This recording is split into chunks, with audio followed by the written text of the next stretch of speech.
Hello guys, नमस्कार। स्वागत है आप सभी का ज्ञानशाला में। और मैं राहुल आप सभी के बीच सीटेट का क्लास नंबर 2 लेके आया हूं, जिसमें हम पढ़ रहे हैं नंबर्स के बारे में। और नंबर्स के बारे में हमने लास्ट क्लास में भी डिस्कस किया कि हमारे नंबर्स क्या हैं, उसको स्टार्टिंग कैसे हुई। उसके बाद हमने नंबर्स के बारे में थोड़ा सा, और कितने प्रकार के नंबर्स होते हैं उनके बारे में थोड़ा और ज़्यादा डीपली हमने जानने का प्रयास किया। ओके, तो यहाँ पे आज नंबर्स की सेकंड क्लास है, और यहाँ पे आप सभी के लिए जो सीटेट का कंप्लीट पैकेज मैथ के लिए है, जिसमें आपकी पेडागोजिकल इश्यूज प्लस कंटेंट में मैथ में हमारा क्या क्या टॉपिक्स आते हैं। और हमारा प्रयास ये रहेगा आप सभी के लिए कि आपके एग्जाम में एक भी प्रश्न यहाँ से बचकर ना जाए। जिस तरीके से प्रश्न पूछे जाते हैं उसी पैटर्न पे आपको सभी क्वेश्चंस डिस्कस किए जाएंगे, और उनका जो तरीका होगा वो एकदम जबरदस्त होगा। ठीक, तो स्टार्ट करते हैं।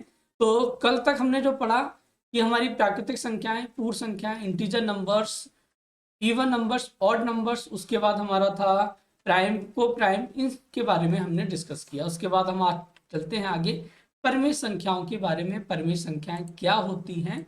ओके, तो सिंपली हम इसको ऐसे कह सकते हैं कि वे संख्याएं जो P अपॉन Q के रूप में लिखी जा सकती हो। ठीक है, अब P अपॉन Q के रूप में आप सभी लोग जानते हैं कि फ्रैक्शन भी हमारी P अपॉन Q के फॉर्म में ही लिखी जाती है। मीन्स जिसमें एक न्यूमरेटर होता है, डिनोमिनेटर होता है, अंश होता है और एक हर होता है। ठीक है, और आप सभी को पता है कि यदि किसी भी फ्रैक्शन में जो हमारा हर होता है उसका मान कभी भी 0 नहीं हो सकता। Means numbers that can be expressed as P ratio Q या P upon Q, where P and Q are integer। अब इंटीजर्स आप सभी लोग जानते हैं, इंटीजर नंबर्स हमने लास्ट क्लास में डिस्कस किए कि जिसको हम बोलते हैं पूर्णांक संख्याएं। अब पूर्णांक संख्याएं आपकी पॉजिटिव और नेगेटिव दोनों ही प्रकार की थी। ओके, जहां P और Q पूर्णांक हैं और Q इज नॉट इक्वल 0 परिमेय संख्या कहलाती है।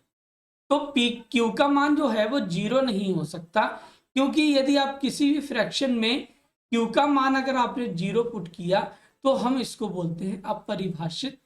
ठीक है, मीन्स जिसकी कोई भी डेफिनेशन नहीं है। ठीक है, जैसे 1/2। ठीक है, आपकी एक फ्रैक्शन के फॉर्म में है। -1/2, ये भी एक प्रकार की फ्रैक्शन है जिसमें -1 अंश है और 2 आपका हर है। 6/-5, ये भी हमारी एक परिमेय संख्या के अंतर्गत आता है। ठीक है, 5। अब 5 की बात करें तो 5 हमारी किस प्रकार की संख्या होगी? मैंने आपको बताया कि P अपॉन Q के फॉर्म में सभी संख्याएं कैसी होती हैं? परिमेय। लेकिन यहां पे आपका ओनली 5 है, तो हम इसको लिख सकते हैं 5/1। मीन्स कैसी संख्या होगी? परिमेय संख्या होगी। अब बात करते हैं 0 की, कि 0 आपका परिमेय संख्या में आता है और इसी से अपोजिट चलता है अपरिमेय संख्याएं। ठीक है, तो मैंने आपसे कहा कि किसी भी फ्रैक्शन का हर 0 नहीं हो सकता, लेकिन अंश तो 0 हो सकता है ना। ओके, तो आपने देखा कि 0/1 इसको हम लिख सकते हैं। तो 0/1 आपका किसको रिप्रेजेंट करता है? रेशनल नंबर को। ठीक है, तो 0 भी आपकी परिमेय संख्या के अंतर्गत आता है। उसके अपोजिट चलता है अपरिमेय संख्या।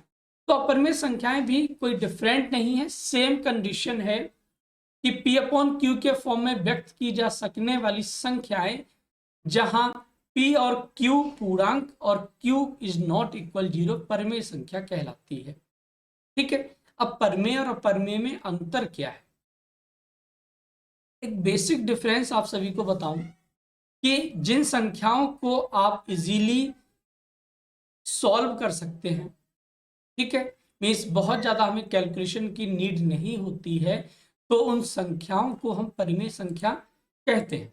जैसे मैंने आपको बताया 1/2। ठीक है, सिंपल सी संख्या है। -1/2, ये भी एक सिंपल सी संख्या है। 5, मीन्स हमने आपसे पूछा कि 5 का मान कितना होगा, तो आप बताएंगे 5 होगा। 0। ठीक है, तो इन संख्याओं को हम इजीली रिप्रेजेंट कर सकते हैं। अपरमेय संख्याएं, क्योंकि परमेय अपरमेय को जब बहुत ज़्यादा डीपली पढ़ते हैं तो हमें पता लगता है कि परमेय के अंतर्गत और अपरमेय के अंतर्गत कितनी प्रकार की संख्याएं आती हैं। ठीक है, अब जैसे हम इस संख्या की बात करें √2, ठीक है, तो √2 हमारी अपरमेय संख्या के अंतर्गत आती है। ओके, √-2, अब √-2 किस में चला जाता है? जब आप कॉम्प्लेक्स नंबर पढ़ते हैं तो वहां पे आपको पता लगता है कि कॉम्प्लेक्स नंबर भी आपकी अपरमेय संख्या के अंतर्गत आता है। ठीक है, उसके बाद माइनस का √2, ये भी आपका अपरमेय संख्या के अंतर्गत आएगा। ठीक है, तो परमेय और अपरमेय, अब परमेय और अपरमेय में सबसे ज्यादा जो प्रश्न पूछा जाता है, स्पेशली टेट लेवल पे, सीटेट पे तो नहीं पूछा जाता है, तो टेट लेवल पे बात करें कि पाई। ओके, पाई जो है वो हमारी अपरमेय संख्या के अंतर्गत आता है। ठीक है, अब पाई का जो मान होता है वो होता है 22/7। तो पाई का मान तो आपका किस में आ जाएगा? रेशनल नंबर में, लेकिन पाई हमारी इरेशनल नंबर में, मीन्स अपरमेय संख्या के अंतर्गत पूछा जाता है। और ये प्रश्न टेट में तो कम से कम जितनी बार टेट हुआ होगा उसमें 70% ये क्वेश्चन आपसे पूछा जाता है। तो आप अगर टेट की भी प्रिपरेशन कर रहे हैं तो आप इन क्वेश्चनों को थोड़ा सा हेल्प आपको यहाँ से मिलेगी। अदरवाइज टेट का जब भी एग्जाम होगा तो आपसे डिस्कस कर लिया जाएगा। उसके बाद बढ़ते हैं स्थानीय मान, जो आपके सीटेट लेवल पे है कि स्थानीय मान होता क्या है? The location of A digit in A number is called its place value. ठीक है, अब इसको ज्यादा पढ़ने की जरूरत, हालांकि आप सभी लोग जानते होंगे कि स्थानीय मान क्या होता है, तो अब इसको और ज्यादा अच्छे से समझने के लिए आपको यहां से थोड़ा सा लेंथी प्रोसेस हो सकता है, बट आपको क्लियर होगा। ओके, तो स्थानीय मान की बात करें कि किसी संख्या में किसी अंक का जो स्थान होता है उसे उसका स्थानीय मान कहते हैं। जैसे हम बात करें कि 9, ठीक है, तो 9 हमारा किस पे आ रहा है? इकाई के स्थान पे, और आप सभी को पता है कि इकाई में एक अंक होता है। अब कौन सा अंक होगा ये तो बाद की बात होगी, लेकिन ये हमें पता है कि इकाई में एक अंक होता है। ओके, दहाई में कितने अंक होते हैं? 2 अंक होते हैं। दहाई की स्टार्टिंग कहां से होती है? वो होती है 10 से। ओके, कहां तक जाते हैं? 99 तक जाते हैं। अभी इसको और ज्यादा डिस्कस करेंगे। उसके बाद सैकड़ा में, सैकड़ा में हमारा स्टार्ट होता है 100 से। उसके बाद हमारा 6 जो है, या दहाई के बाद इकाई, दहाई, सैकड़ा, सैकड़ा के बाद हजार, हजार हमारा स्टार्ट होता है 1000। ठीक है, मीन्स 1 पे 3 जीरो हो जाएंगे। और 7 हमारा 10,000, 10,000 में 4 जीरो हो जाएंगे। ये तो इनके स्थान की बात होगी। अब पर्टिकुलर किसकी बात की जा रही है? यदि हम देखें 9 की बात की जा रही है तो 9 × 1 9 हो जाएगा, 10 × 8 80 हो जाएगा, 100 × 3 300 हो जाएगा, 1000 × 6 आपका 6000, और 10,000 × 7 आपका 70,000 हो जाएगा।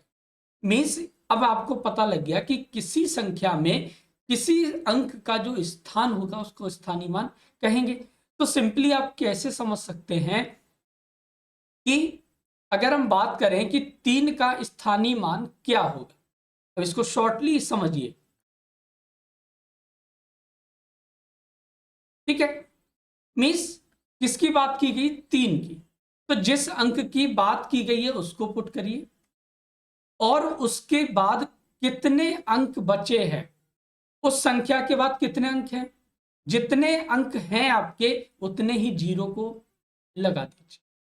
तो 3 का स्थानीय मान आपने यहां कितना निकाला? 300, यहां पे भी 300 हो।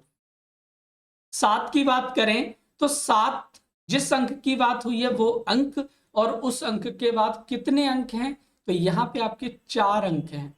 तो हमने क्या किया?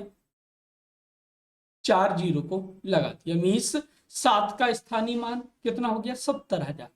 यहां पर भी आपने यही निकाला। आई होप सभी को क्लियर होगा कि स्थानीय मान क्या होता है। बात करते हैं जातीय मान। इसी को बोलते हैं आंकिक मान, और इसी को बोलते हैं वास्तविक मान, means caste value, numerical value और एक्चुअल वैल्यू। तो ये सभी तीनों जो मान हैं वो एक ही अंक के लिए बात की जा रही है। अब इसको और ज्यादा समझिए कि कास्ट आप सभी लोग जानते हैं कि सभी व्यक्ति, हमारा जो समाज है वो जाति प्रधान है, मीन्स जातियों में डिवाइड है।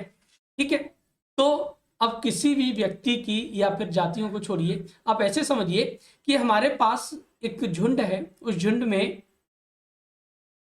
एक गाय है और बाकी सभी क्या हैं, बकरियां हैं। अगर हम आपसे कहें कि इस गाय को ले जाकर 50 बकरियों के बीच एक कमरे में बंद कर दिया जाए, ओके, ठीक है, हमने उसको 1 महीने बाद निकाला तो जो गाय थी वो हमारी बकरी के फॉर्म में निकल के आएगी या गाय के फॉर्म में निकल के आएगी, बताइए। आप लोग को सोच के बताएं कि जो गाय थी वो बकरी बन के निकलेगी या फिर वो गाय ही रहेगी। इस सिंपल सी बात है, जो जानवर जिस फॉर्म में है वो उसी फॉर्म में रहेगा, मीन्स गाय है वो गाय ही रहेगी। ठीक है, अब इसके अपोजिट चलते हैं कि हमने आपसे कहा कि भाई एक हमारे पास कुछ नंबर्स हैं 1 2 3 4 और हमारे पास अनलिमिटेड नंबर्स 5 के हैं। हमने इन 4 पर्चियों को ले जाकर इस 5 के ग्रुप में डाल दी। तो इस 5 वाले ग्रुप में हमने डाला तो जो 2 था वो कुछ टाइम बाद 5 के साथ रह के 5 में चेंज होगा या फिर 2 ही रहेगा, बताएं जल्दी से। तो भाई सिंपल सी बात है कि जो अंक है उसका वही मान रहेगा। न्यूमेरिकल वैल्यूज आपकी यहाँ पे 2 की हमेशा 2 ही रहेगी। ठीक है, मीन्स आप कह सकते हैं कि 76,389 में 7 का जाति मान, आंकिक मान या वास्तविक मान, ठीक है, मान कितना रहेगा, 7 ही रहेगा। ओके, ऐसे ही 6 का कितना रहेगा, 6 का 6 रहेगा, 3 का 3 रहेगा, 8 का 8, 9 का 9। मिस कोई सा भी नंबर हो उसका आंकिक मान, जाति मान या वास्तविक मान हमेशा वही रहता है जिस अंक की बात की जाती है। ठीक है, अब देखिए कभी प्रश्न हमारा सेपरेटली तो नहीं पूछा जाता है, अगर पूछ भी लिया जाता है तो प्लस पॉइंट है हमारे लिए। तो प्रश्न हमारे स्थानीय मान और जाति मान दोनों पे बेस्ड बनते हैं। ओके, जैसे इसी प्रश्न में हम बात करें कि 76,389 में 76,389 में 8 का स्थानीय मान और जाति मान का अंतर कितना हो। ठीक है, अब 8 का स्थानीय मान आप सभी लोग निकालना सीख चुके हैं कि 8 के बाद एक अंक है तो एक 0 हो गया। अब 8 का जाति मान या आंकिक मान कितना होता है, 8 ही रहेगा, तो इनका अंतर कितना हो जाएगा, 72। अगर हम इनसे पूछते हैं कि इन दोनों का योग कितना होगा तो ये आपका हो जाएगा 88। ओके, तो इस पे हमारे जो प्रश्न है स्थानीय मान जाति मान दोनों पे डिस्कस किए जाते हैं। इस पे हम न्यूमेरिकल कुछ एमसीक्यूज करेंगे, बट अभी हम हाल फिलहाल में इनके नंबर्स कितने टाइप के होते हैं उनको समझते हैं। ठीक है, उसके बाद आता है पूर्ववर्ती संख्या, जो आपके एग्जाम में एक टॉपिक भी है और प्रश्न भी बनते हैं। तो किसी संख्या के पहले पूर्व मीस क्या होता है भाई, पूर्व मीस होता है कोई संख्या पहले आई हो।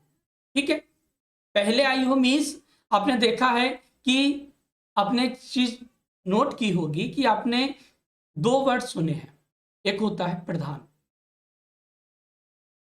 ठीक है, अब प्रधान तो किसी भी गांव का हो सकता है, किसी भी, ठीक है, कहीं का भी हो सकता है। अब कभी कभी क्या है कि एक प्रधान इससे पहले जो रहा था उससे उसके बारे में क्या कहा जाता है कि ये हमारा पूर्व प्रधान है, पूर्व प्रधान है। ठीक है, पूर्व का मतलब उससे पहले प्रधान रहा था, तो यही हमारा प्रेसिडिंग नंबर है। किसी भी संख्या के पहले आने वाली संख्या उस मूल संख्या की पूर्ववर्ती संख्या कहलाती है। इसकी गणना हम कैसे करेंगे भाई, इसमें से हम सिंपली एक घटा के इसको फाइंड आउट कर सकते हैं। ओके, तो 1015 की पूर्ववर्ती संख्या क्या होगी, हम क्या करेंगे भाई, उसमें से उस संख्या में से हम क्या एक को घटाएंगे तो हमारी जो भी संख्या निकल के आएगी वो क्या होगी, उस संख्या की पूर्ववर्ती संख्या होगी। मीन्स 1015 की पूर्ववर्ती कौन सी हो जाएगी, 1014. The preceding number of 1015 is 1015 minus 1 is equal to 1014. ठीक है, तो सभी को क्लियर है कि पूर्व जो उससे पहले रहा हो। ठीक है, अब इसी के बाद आती है, इसी के अपोजिट जो चलती है, अनुवर्ती संख्या। ठीक है, अब देखिए अनुवर्ती को अच्छे से समझने के लिए आपके सामने एक एग्जाम्पल रखते हैं। ठीक है, नीचे एक उदाहरण आपके सामने है कि आपने एक साधु को देखा होगा। ओके, अब साधु के साथ कुछ लोग उसके अनुयायी होते हैं। ठीक है, अनुयायी मीन्स अब इसको ऐसे भी कह सकते हैं कि कुछ लोग उनकी बातों का, उनके विचारों का अनुसरण करते हैं। ठीक है, कि हमारे जो बाबा हैं या कोई भी व्यक्ति जो अच्छे विचारों को लेके चलता है, तो हमने कहा कि भाई ये जो व्यक्ति हैं इनके विचार अच्छे हैं, मैं इनकी बातों का अनुसरण करता हूं, तो अनुसरण। ठीक है, या मैं इनका अनुयायी हूं, तो अनुयायी। तो हम ये कह सकते हैं कि कोई भी व्यक्ति और उसके पीछे चलने वाली भीड़ उसका क्या कर रही है, अनुसरण कर रही। ठीक है, तो सेम कंडीशन है कि किसी भी संख्या के बाद आने वाली संख्या उस मूल संख्या की परवर्ती भी कह देते हैं, इसको परवर्ती संख्या कहलाती है या फिर अनुवर्ती संख्या कहलाती है। इसकी गणना दी गई संख्या में एक जोड़कर करते हैं। The number coming after any number is called the successor number of that original number. It is calculated by adding 1 to the given number. ठीक है, तो सिंपली आप क्या करेंगे, जब भी आपसे किसी भी संख्या का अनुवर्ती परवर्ती संख्या पूछी जाएगी तो आप उसका +1 कर देंगे, पूर्व में -1 कर देंगे, अनुमेय +1 करेंगे। अब आप सभी को पूर्ववर्ती और अनुवर्ती आई होप सभी को क्लियर हो। ठीक है, दोबारा से समझिए, पूर्व मीन्स होता है पहले, पूर्व प्रधान। ओके, तो आप इस तरीके से अपने माइंड में क्लिक कर सकते हैं कि पूर्व प्रधान, ठीक है, पूर्व विधायक। ठीक है, तो पूर्व विधायक मीन्स जो उससे पहले आया होगा, तो हम आपसे कहेंगे भाई 4 के पहले पूर्ववर्ती संख्या कौन सी होगी, तो उससे जस्ट पहले कौन सी आई होगी, 3। ठीक है, और 4 का अनुसरण कौन कर रही है, मीन्स अनुवर्ती संख्या कौन सी हो जाएगी, 5 हो जाएगी। ओके, तो फटाफट से लाइक कर दें इसी बात पे, और जो भी स्टूडेंट्स न्यू हैं वो चैनल को सब्सक्राइब कर लें और बेल आइकन को प्रेस कर लें। उसके बाद बढ़ते हैं असेंडिंग ऑर्डर, जिसको बोलते हैं आरोही संख्या। आप सभी लोगों ने सुबह अपने विद्यालय में जाके प्रेयर्स की होंगी, और जो लोग पढ़ाते हैं वो प्रेयर्स करवाते हैं बच्चों से, तो आपने 2 ही क्रम देखे होंगे। ठीक है, एक जो टीचर आगे खड़ा हुआ है बच्चों के सबसे आगे, ठीक है, एक जो टीचर कोई खड़ा हुआ है यहाँ पे, अब जो बच्चे खड़े होंगे वो किस फॉर्म में खड़े होंगे, छोटे से बड़े के फॉर्म में। ठीक है, तो एक जो टीचर आगे खड़ा है उसको क्रम, और एक जो टीचर पीछे खड़ा है उसको क्रम 2 ही। अब दोनों को एक ही क्रम दिखेगा, इस पीछे वाले को एक और आगे वाले को एक। तो जो व्यक्ति आगे खड़ा है वो देखेगा कि सबसे आगे जो है वो सबसे छोटा बच्चा खड़ा हुआ है, और सबसे पीछे सबसे बड़ा बच्चा खड़ा हुआ है। ठीक है, पीछे वाले को क्या दिखेगा, भाई सबसे पहले बड़ा बच्चा है और लास्ट में सबसे छोटा बच्चा होगा। यही हमारा क्रम है। जब संख्याओं को हम क्या करते हैं, बढ़ते हुए क्रम में रखते हैं। ठीक है, तो हमारा क्या होता है, असेंडिंग ऑर्डर, जिसको बोलते हैं आरोही क्रम। जैसे 17, 12, 7, 3, 5, 0 को आरोही क्रम में लिखने पे आपको क्या मिलेगा, 0 सबसे छोटी, फिर 3, 5, 7, 12 और 17। ठीक है, उसके बाद हमारा इसी के जस्ट अपोजिट चलता है अवरोही क्रम। तो जो टीचर सबसे पीछे खड़ा था वो बच्चों को किस क्रम में देखेगा, डिसेंडिंग ऑर्डर के क्रम में देखेगा। मीन्स उन बच्चों को घटते हुए क्रम में देखेगा, तो उसके पास जो बच्चा खड़ा होगा वो सबसे बड़ा होगा, और उस सबसे आगे बच्चा जो या सबसे पीछे बच्चा जो होगा वो सबसे छोटा होगा। ठीक है, अब इसको और ज्यादा अच्छे से समझ सकते हैं कि देखिए बढ़ता हुआ क्रम है। ठीक है, बढ़ते हुए क्रम में जो शब्द थे वो कैसे हैं, 3 हैं, आरोही। ठीक है, और घटते हुए उसमें क्या है, अवरोही। तो बढ़ते हुए क्रम में आपने देखा कि 3 शब्द हैं और घटते वाले में 4 शब्द हैं और 4 अक्षर हैं।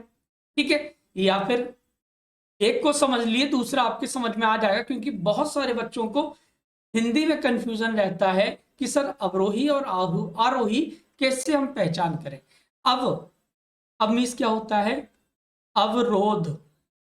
अब इसी के हम कुछ क्या होता है, ये प्रत्यय, उपसर्ग प्रत्यय। अवरोध क्या होता है कि आप जिस स्पीड से जा रहे थे कि आपकी स्पीड को कम किया गया।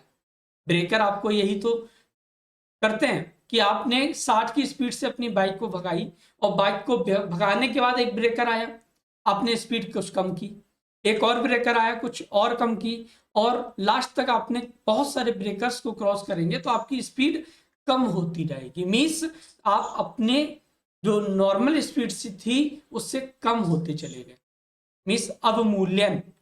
ठीक है, तो ये सभी हमारे क्या है, अब मीन्स क्या होता है कि किसी भी चीज को रोकने के सेंस में।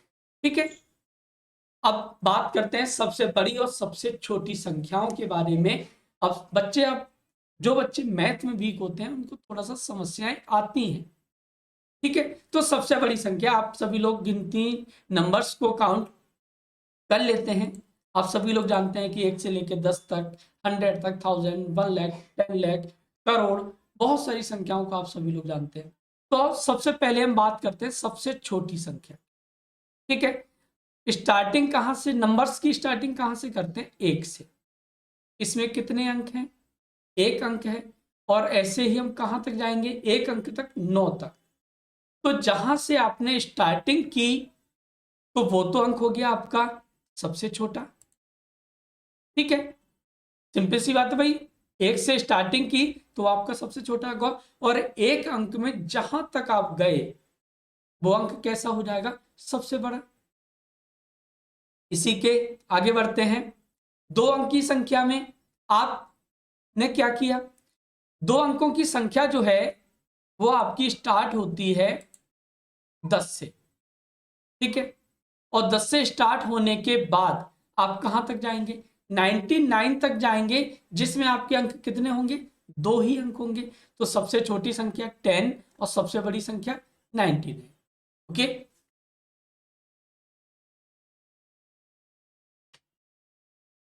बात करते हैं 3 अंकों में।